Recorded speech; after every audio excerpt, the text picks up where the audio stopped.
Well, Americans now believe that flying is more frustrating than it was 5 years ago. That's according to a new Morning Consult survey.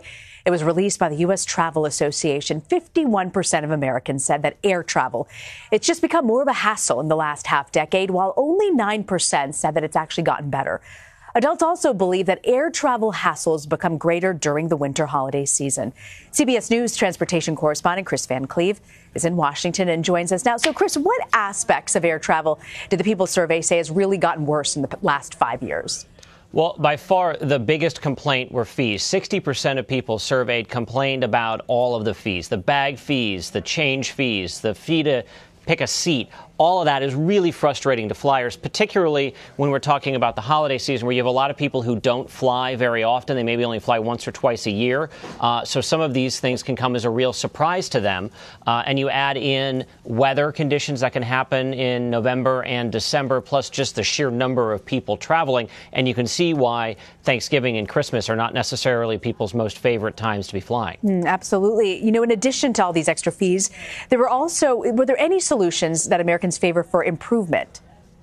Well, the U.S. Travel Association asked, what would you like to see Congress do? And that may not be necessarily the solution everyone is looking for. But, one of the things that came in was modernize air traffic control to make flying more efficient. That, in theory, would cut delays, right?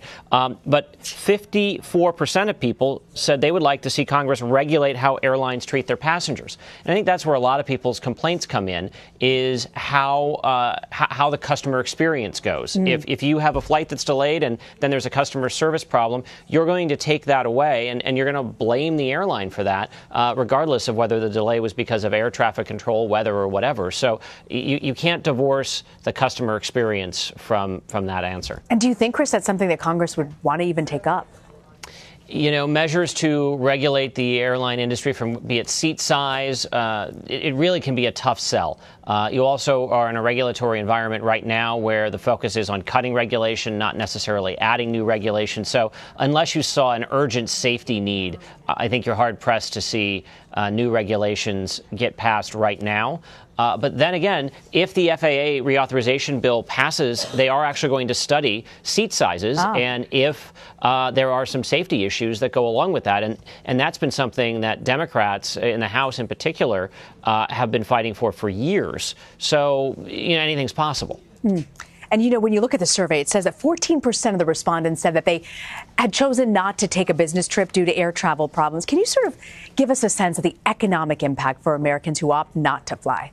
Sure. So for the airlines, that's lost revenue, right? And the U.S. Travel Association, they estimated that travel hassles cost the U.S. economy $24.4 billion in 2016 because there were about 32 million air trips they estimate Americans simply avoided taking because they didn't want to deal with the hassle. Fascinating survey. Kris Van Cleave, thank you for joining us, Kris. Sure thing.